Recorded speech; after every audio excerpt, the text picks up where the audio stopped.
नमस्कार दोस्तों, कहानी अनेक रंगों की चैनल पर आप सभी का स्वागत है। आज हम सुनेंगे सास बहू के नाजुक रिश्ते को केंद्र में रखकर लिखी गई कथा सम्राट प्रेमचंद जी की कहानी, जिसका शीर्षक है गृह नीति। जब माँ बेटे से बहू की शिकायतों का दफ्तर खोल देती और यह सिलसिला किसी तरह खत्म होते नजर नहीं आता, तो बेटा उगता जाता और दिन भर की थकान के कारण कुछ झुंझला कर माँ से कहता है, तो आखिर तुम मुझसे क्या करने को कहती हो अम्मा? मेरा काम स्त्री को शिक्षा देना तो नहीं है, यह तो तुम्हारा काम है। तुम उसे डांटो, मारो, जो सजा चाहे दो। मेरे लिए इससे ज्यादा खुशी की और क्या बात हो सकती है कि तुम्हारे प्रयत्न से वह आदमी बन जाए। मुझसे मत कहो कि उसे सलीका नहीं है, तमीज नहीं है, बेअदब है, उसे डांट कर सिखाओ। माँ, वाह, मुंह से बात निकलने नहीं देती, डांटू तो मुझे ही नोच खाए। उसके सामने अपनी आबरू बचाती फिरती हूँ कि किसी के मुंह पर कोई अनुचित शब्द न कह बैठे। बेटा, तो फिर इसमें मेरी क्या खता है? मैं तो उसे सिखाता नहीं कि तुमसे बेअदबी करे। माँ, तो और कौन सिखाता है? बेटा, तुम तो अंधेर करती हो माँ। माँ, अंधेर नहीं करती, सत्य कहती हूँ।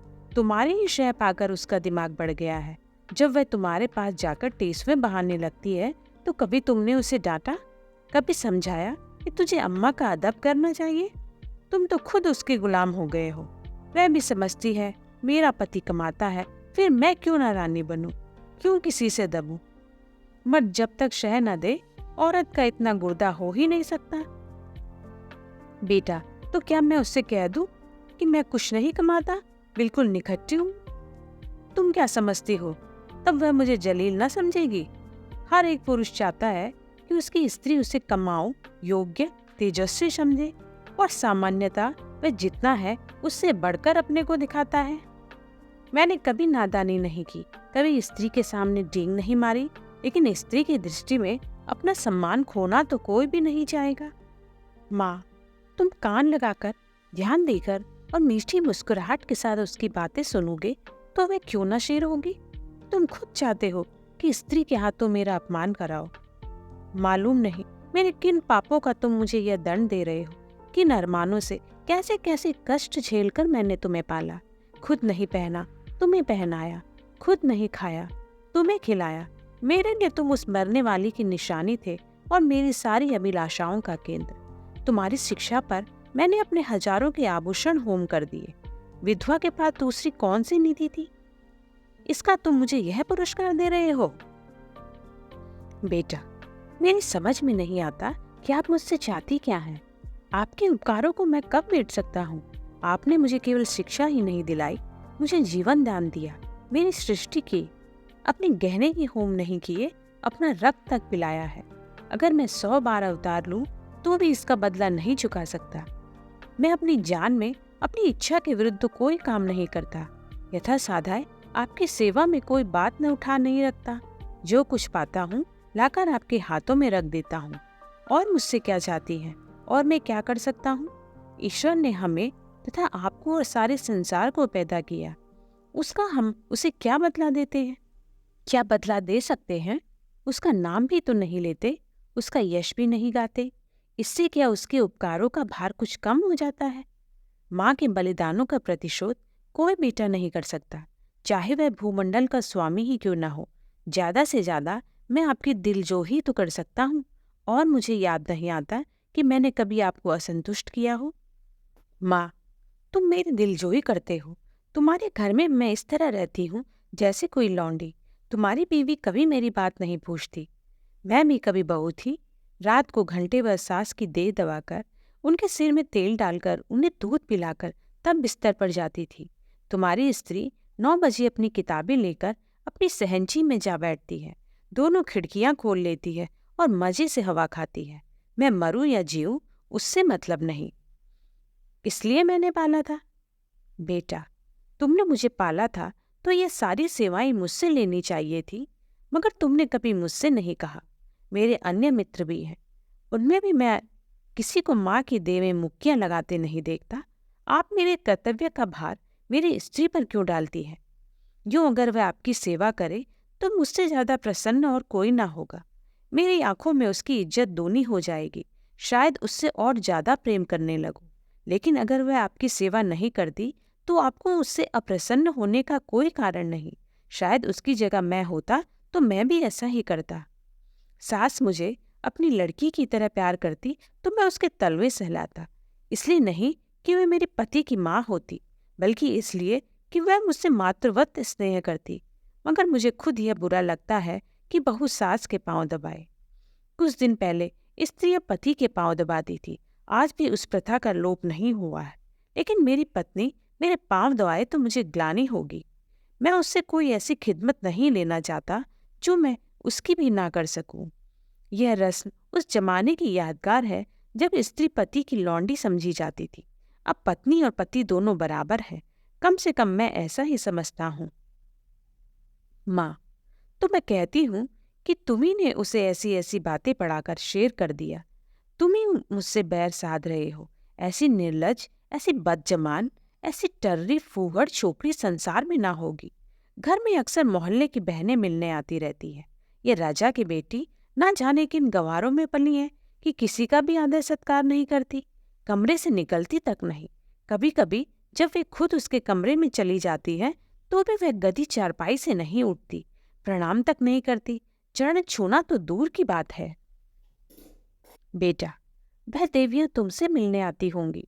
तुम्हारे और उनके बीच में ना जाने क्या बातें होती हों। अगर तुम्हारी बहू बीच में आ कूदे तो मैं उसे बदतमीज कहूंगा। कम से कम मैं तो कभी पसंद ना करूंगा कि जब मैं अपने मित्रों से बात कर रहा हूं तो तुम या तुम्हारी बहू वहां जाकर खड़ी हो जाए। स्त्री भी अपनी सहेलियों के साथ बैठी हो तो मैं वहां बिना बुलाए ना जाऊंगा। यह तो आजकल का शिष्टाचार है। माँ, तुम तो हर बात में उसी का पक्ष करते हो बेटा। ना जाने उसने कौन सी जड़ी सुंघा दी है तुम्हें। यह कौन कहता है कि वह हम लोगों के बीच में आ कूदे, लेकिन बड़ों का कुछ तो आदर सत्कार करना चाहिए। बेटा, किस तरह? माँ, आकर आंचल से उनके चरण छुए, प्रणाम करे, पान खिलाए, पंखा झले। इन्हीं बातों से बहू का आदर होता है। लोग उसकी प्रशंसा करते हैं। नहीं तो सब की सब यही कहती होंगी कि बहू को घमंड हो गया, किसी से सीधे मुंह बात नहीं करती। बेटा, हाँ, यह अवश्य उसका दोष है, मैं उसे समझा दूंगा। माँ, प्रसन्न होकर, तुमसे सच कहती हूँ बेटा, चारपाई से उठती तक नहीं। सब औरतें थोड़ी थोड़ी करती हैं, मगर उसे तो शर्म जैसे छू ही नहीं गई है, और मैं हूं कि मारे शर्म के मरी जाती हूँ। बेटा, यही मेरी समझ नहीं आता कि तुम हर बात में अपने को उससे कामों की जिम्मेदार क्यों समझ लेती हो। मुझ पर दफ्तर में ना जाने कितनी गुड़कियां पड़ती हैं, रोज ही तो जवाब तलब होता है, लेकिन तुम्हें उल्टे मेरे साथ सहानुभूति होती है।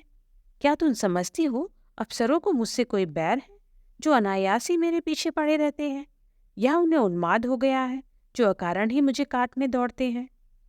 नहीं, इसका कारण यही है कि मैं अपने काम में चौकस नहीं हूँ। गलतियां करता हूँ, सुस्ती करता हूँ, लापरवाही करता हूँ।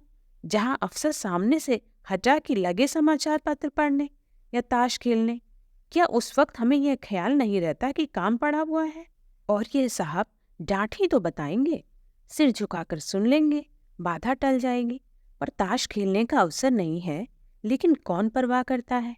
सोचते हैं तुम मुझे दोषी समझकर भी मेरा पक्ष लेती हो, और तुम्हारा बस चले तो हमारे बड़े बाबू को मुझसे जवाब तलब करने के अभियोग में काले पानी भेज दो। माँ, खिलकर, मेरे लड़के को कोई सजा देगा तो क्या मैं पान फूल से उसकी पूजा करूंगी? बेटा, हर एक बेटा अपनी माता से इसी प्रकार की कृपा की आशा रखता है, और सभी माताएं अपने लड़कों के ऐबों पर पर्दा डालती हैं। फिर बहुओं की ओर से क्यों उनका हृदय इतना कठोर हो जाता है कि मेरी समझ में नहीं आता। तुम्हारी बहू पर जब दूसरी स्त्रियां चोट करें तो तुम्हारे मातृ स्नेह का यह धर्म है कि तुम उसकी तरफ से क्षमा मांगो, कोई बहाना कर दो, उनकी नजरों में उसे उठाने की चेष्टा करो। इस तिरस्कार में तुम क्यों उनसे सहयोग करती हो? तुम्हें क्यों उसके अपमान में मजा आता है? मैं भी तो हर एक ब्राह्मण या बड़े बूढ़े का आदर सत्कार नहीं करता। मैं किसी ऐसे व्यक्ति के सामने सिर झुका नहीं सकता जिससे मुझे हार्दिक श्रद्धा ना हो।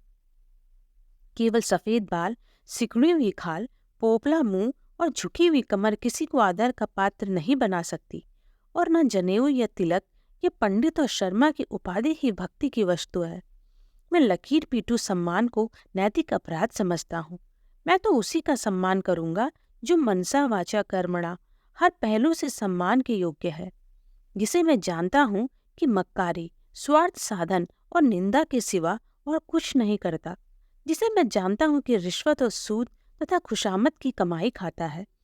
वे अगर ब्रह्मा की आयु लेकर भी मेरे सामने आए तो भी मैं उसे सलाम ना करूं। इसे तुम मेरा अहंकार कह सकती हो, लेकिन मैं मजबूर हूं। जब तक मेरा दिल ना झुके, मेरा सिर भी ना झुकेगा। मुमकिन है तुम्हारी बहू के मन में भी उन देवियों की ओर से अश्रद्धा के भाव हों। उनमें से दो चार को मैं भी जानता हूँ। है वे सब बड़े घर की, लेकिन सबके दिल छोटे, विचार छोटे। कोई निंदा की पुतली है तो कोई खुशामद से युक्त, कोई गाली गलौच में अनुपम। सभी रूढ़ियों की गुलाम, ईर्ष्या देश से चलने वाली। एक भी ऐसा नहीं जिसने अपने घर को नरक का नमूना न बना रखा हो। अगर तुम्हारी बहू ऐसी औरतों के आगे सिर नहीं झुकाती तो मैं उसे दोषी नहीं समझता। माँ: अच्छा, अब चुप रहो बेटा।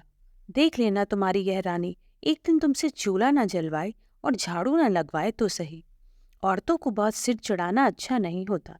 इस निर्लज्जता की भी कोई हद है कि बूढ़ी सास तो खाना पकाए और जवान बहू बैठी उपन्यास पढ़ती रहे।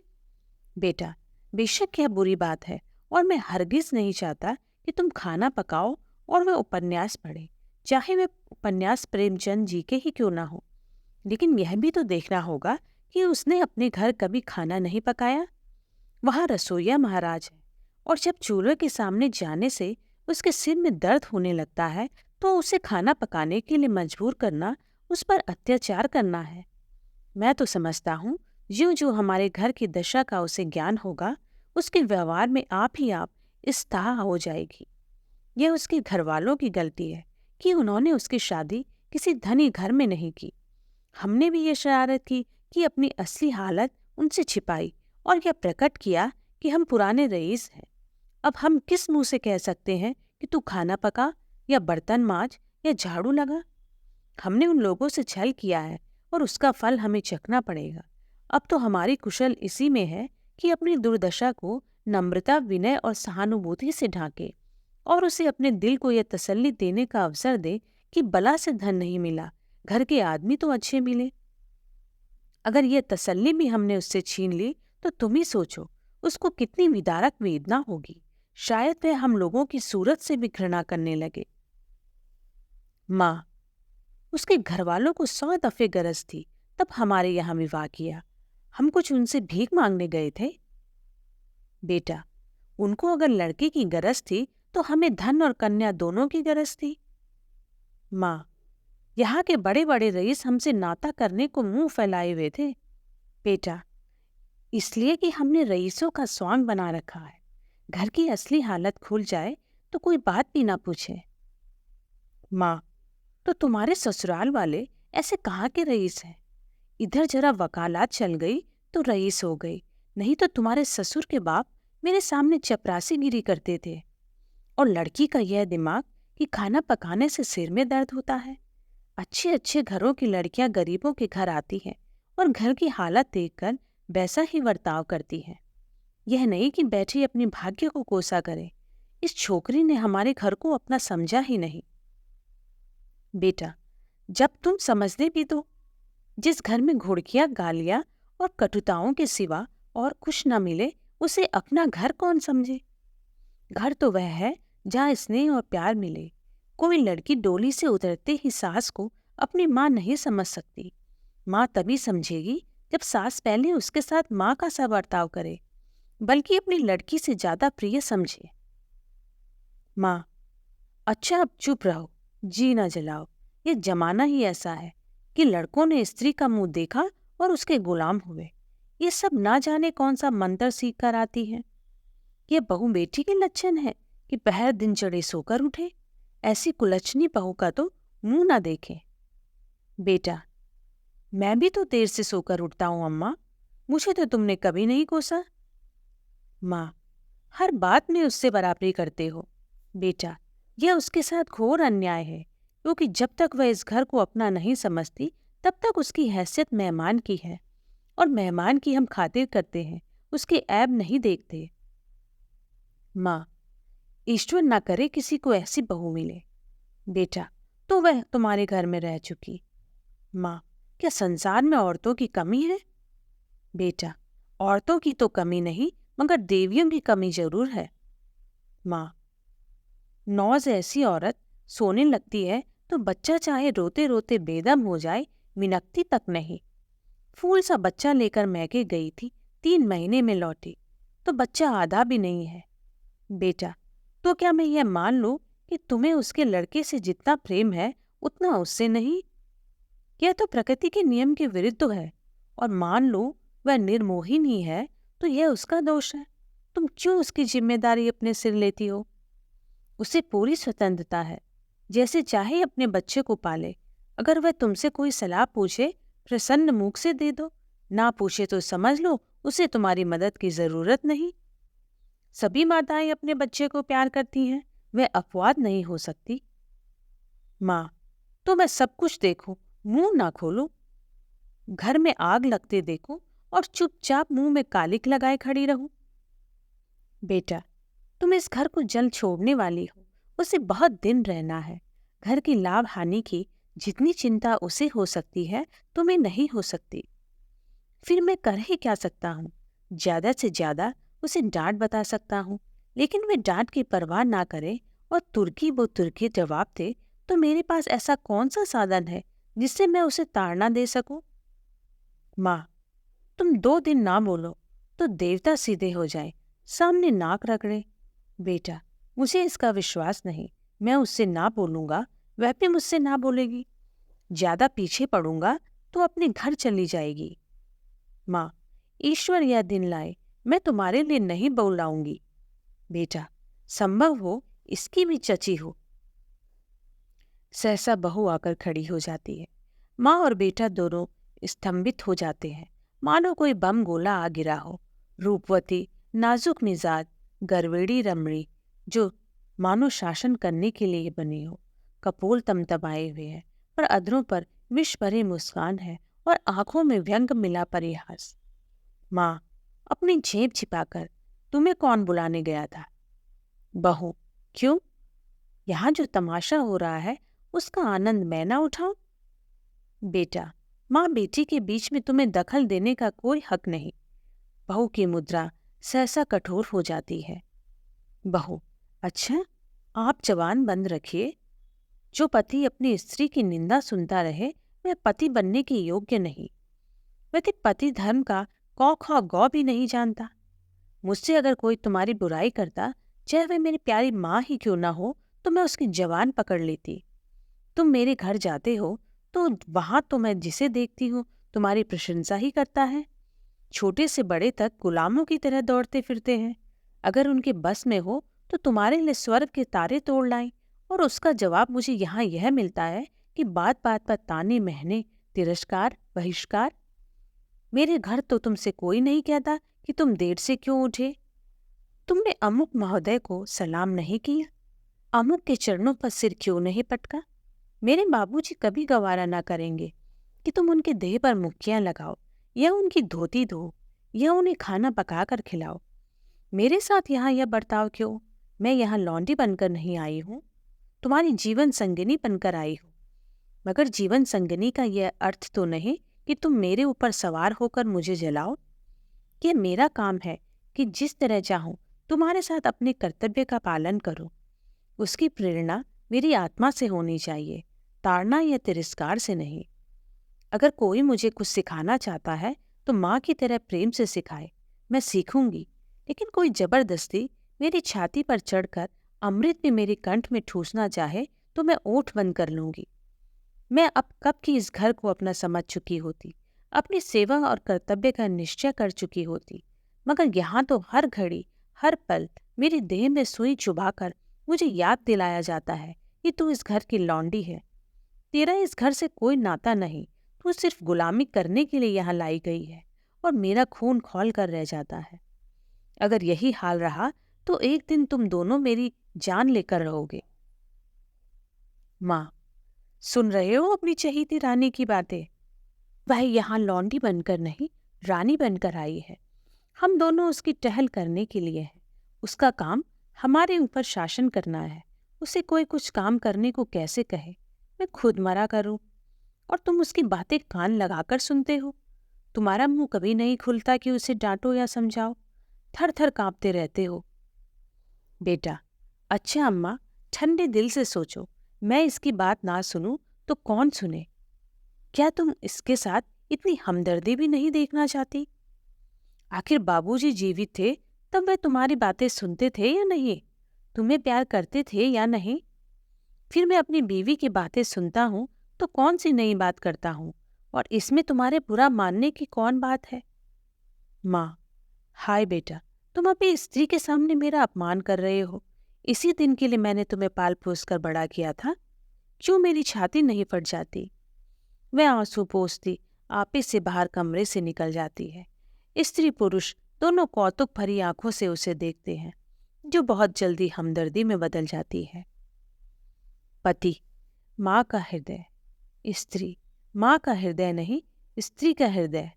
पति अर्थात स्त्री, जो अंत तक पुरुष का सहारा चाहती है, स्नेह चाहती है, और उस पर किसी दूसरी स्त्री का असर देखकर ईर्ष्या से जल उठती है। पति, क्या पगली की सी बातें करती हो? स्त्री, यथार्थ कहती हूँ। पति, तुम्हारा दृष्टिकोण बिल्कुल गलत है, और इसका तजुर्बा तुम्हें तब होगा जब तुम खुद सास बनोगी। स्त्री, मुझे सास बनना ही नहीं। लड़का अपने हाथ पांव का हो जाए, ब्याह करे और अपना घर संभाले। मुझे बहू से क्या सरोकार? पति, तुम्हें यह अरमान बिल्कुल नहीं कि तुम्हारा लड़का योग्य हो, तुम्हारी बहू लक्ष्मी हो, और दोनों का जीवन सुख से कटे। स्त्री, क्या मैं माँ नहीं हूं? पति, माँ और सास में कोई अंतर है? स्त्री, उतना ही जितना जमीन और आसमान में। माँ प्यार करती है, सास शासन करती है। कितनी ही दयालु, सहनशील, सतोगुणी स्त्री हो, सास बनते ही मानो ब्याही हुई गाय हो जाती है। जिसे पुत्र से जितना ही ज्यादा प्रेम है, वह बहू पर उतनी ही निर्दयता से शासन करती है। मुझे भी अपने ऊपर विश्वास नहीं। अधिकार पाकर किसी मत नहीं हो जाता। मैंने तय कर लिया है, सास बनूंगी ही नहीं। औरत की गुलामी सासों के बल पर कायम है। जिस दिन सासें ना रहेंगी, औरत की गुलामी का अंत हो जाएगा। पति, मेरा ख्याल है तुम जरा भी सहज बुद्धि से काम लो तो तुम अम्मा पर भी शासन कर सकती हो। तुमने हमारी बातें कुछ सुनी? स्त्री, बिना सुने ही मैंने समझ लिया कि क्या बातें हो रही होंगी। वहीं बहू का रोना। पति, नहीं नहीं, तुमने बिल्कुल गलत समझा। अम्मा के मिजाज में आज मैंने विस्मयकारी अंतर देखा, बिल्कुल अभूतपूर्व। आज वे जैसे अपनी कटुताओं पर लज्जित हो रही थी। हाँ, प्रत्यक्ष रूप से नहीं, संकेत रूप से। अब तक वह मुझसे इसलिए नाराज रहती थी कि तुम देर में उठती हो। अब शायद उन्हें यह चिंता हो रही है कहीं सवेरे उठने से तुम्हें ठंड न लग जाए। तुम्हारे लिए गर्म पानी को कह रही थी। स्त्री प्रसन्न होकर, सच? पति, हाँ, मुझे तो सुनकर आश्चर्य हुआ। स्त्री, तो अब मैं मुंह अंधेरे उठूंगी, ऐसी ठंड क्या लग जाएगी? लेकिन तुम मुझे चकमा तो नहीं दे रहे? पति, अब इस बदगुमानी का क्या इलाज? आदमी को कभी कभी अपने अन्याय पर खेद तो होता ही है। स्त्री, तुम्हारे मुंह में घी शक्कर। अब मैं गरज दम उठूंगी। वह बेचारी मेरे लिए क्यों गर्म पानी करेंगी? मैं खुद गर्म पानी कर लूंगी। आदमी करना चाहे तो क्या नहीं कर सकता। पति, मुझे उनकी बात सुन सुनकर ऐसा लगता था जैसे किसी देवी आदेश ने उनकी आत्मा को जगा दिया हो। तुम्हारे अल्हड़पन और चपलता पर कितना भन्नाती है। चाहती थी कि घर में कोई बड़ी बूढ़ी आ जाए तो तुम उसके चरण छुओ, लेकिन शायद अब उन्हें मालूम होने लगा है कि इस उम्र में सभी थोड़े बहुत अल्लड़ होते हैं। शायद उन्हें अपनी जवानी याद आ रही है। कहती थी, यही तो शौक सिंगार, पहनने ओढ़ने, खाने खेलने के दिन थे। बुढ़ियों का तो दिन भर तांता लगा रहता है, कोई कहाँ तक उनके चरण छुए, और क्यों छुए? ऐसी कहाँ की बड़ी देवियां हैं? स्त्री, मुझे तो हर्षोन्माद हुआ जाता है। पति, मुझे तो विश्वास ही ना आता था। स्वप्न देखने का सा संदेह हो रहा था। स्त्री, अब आई है राह पर। पति, कोई दैवी प्रेरणा समझो। स्त्री, मैं कल से ठेठ बहू बन जाऊंगी, किसी को खबर भी ना होगी कि कब अपना मेकअप करती हूँ। सिनेमा के लिए भी सप्ताह में एक दिन काफी है।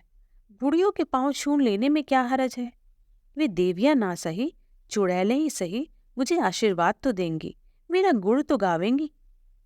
पति, सिनेमा का तो उन्होंने नाम भी नहीं लिया। स्त्री, तुमको जो इसका शौक है, अब तुम्हें भी ना जाने दूंगी। पति, लेकिन सोचो, तुमने कितनी ऊंची शिक्षा पाई है, किस कुल की हो। इन खूसट बुढ़ियों के पांव पर सिर रखना तुम्हें बिल्कुल शोभा ना देगा। स्त्री, तो क्या ऊंची शिक्षा के यह माने है कि हम दूसरों को नीचा समझे। बुढ़े कितने ही मूर्ख हो, लेकिन दुनिया का तजुर्बा तो रखते हैं। कुल की प्रतिष्ठा भी नम्रता और सद्व्यवहार से होती है, हेकड़ी और रुखाई से नहीं। पति, मुझे तो यही ताज्जुब होता है, इतनी जल्दी इनकी काया पलट कैसे हो गई। अब इन्हें बहुओं का सास के पांव दबाना या उनकी साड़ी धोना या उनके देह में मुक्कियां लगाना बुरा लगने लगा है। कहती थी, बहू कोई लौंडी थोड़ी ही है कि बैठी सास के पांव दबाए। स्त्री, मेरी कसम। पति, हाँ जी, सच कहता हूँ। और तो और, अब वह तुम्हें खाना भी ना पकाने देंगी। कहती थी, जब बहू के सर में दर्द होता है तो क्यों उसे सताया जाए, कोई महाराज रख लो। स्त्री, फूली न समाकर, मैं तो आकाश में उड़ी जा रही हूँ। ऐसी सास के तो चरण धो धो कर पिए। मगर तुमने पूछा नहीं अब तक, तुम क्यों उसे मार मार कर हकीम बनाने पर तुली रहती थी। पति, पूछा क्यों नहीं, भला मैं छोड़ने वाला था। बोली, मैं अच्छी हो गई थी, मैंने हमेशा खाना पकाया है, फिर वह क्यों ना पकाए। लेकिन अब उनकी समझ में आ गया है, वह निर्धन बाप की बेटी थी, तुम संपन्न कुल की कन्या हो। स्त्री, अम्मा जी दिल की साफ है, इन्हें मैं क्षमा के योग्य समझती हूँ। जिस जलवायु में हम पलते हैं उसे एक बारगी नहीं बदल सकते। जिन रूढ़ियों और परंपराओं में उनका जीवन बीता है, उन्हें तुरंत त्याग देना उनके लिए कठिन है। वह क्यों, कोई भी नहीं छोड़ सकता। वह तो फिर भी बहुत उदार है। तुम अभी अब महाराज मत रखो, ख्वामखा जेरबार क्यों होंगे। जब तरक्की हो जाए तो महाराज रख लेना। अभी मैं खुद पका लिया करूंगी, 3-4 प्राणियों का खाना ही क्या। मेरी जात से कुछ अम्मा को आराम मिले।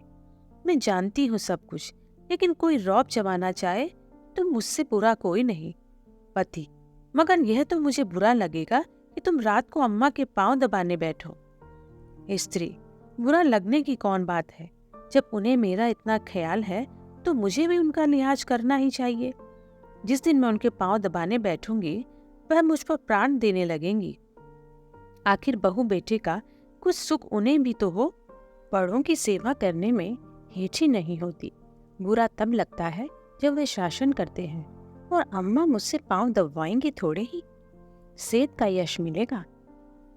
पति, अब तो अम्मा को तुम्हारी फिजूल खर्ची भी बुरी नहीं लगती। कहती थी, रुपये पैसे बहू के हाथ में दिया करो। स्त्री, चिढ़कर तो नहीं कहती थी। पति, नहीं नहीं, प्रेम से कह रही थी। उन्हें अब भय हो रहा है कि उनके हाथ में पैसे रहने से तुम्हें असुविधा होती होगी। तुम बार बार उनसे मांगती लजाती भी होंगी और डरती भी होंगी, एवं तुम्हें अपनी जरूरतों को रोकना पड़ता होगा। स्त्री, ना भैया, मैं यह जंजाल अभी अपने सर न लूंगी। तुम्हारी थोड़ी सी तो आमदनी है, कहीं जल्दी से खर्च हो जाए तो महीना काटना मुश्किल हो जाए। थोड़े में निर्वाह करने की विद्या उन्हीं को आती है। मेरी ऐसी जरूरतें ही क्या है। मैं तो केवल अम्मा जी को चिढ़ाने के लिए उनसे बार बार रुपये मांगती थी। मेरे पास तो खुद 100-50 पड़े रहते हैं। बाबूजी का पत्र आता है तो उसमें 10-20 के नोट जरूर होते हैं, लेकिन अब मुझे हाथ रोकना पड़ेगा। आखिर बाबूजी कब तक देते चले जाएंगे, और यह कौन सी अच्छी बात है कि मैं हमेशा उन पर टैक्स लगाती रहूं। पति, देख लेना अम्मा अब तुम्हें कितना प्यार करती है। स्त्री, तुम भी देख लेना मैं उनकी कितनी सेवा करती हूँ। पति, मगर शुरू तो उन्होंने किया। स्त्री, केवल विचार में, व्यवहार में आरंभ में मेरी ही ओर से होगा। भोजन पकाने का समय आ गया, चलती हूँ। आज कोई खास चीज तो नहीं खाओगे? पति: तुम्हारे हाथों की रूखी रोटियां भी पकवान का मजा देंगी। स्त्री: अब तुम नटखटी करने लगे।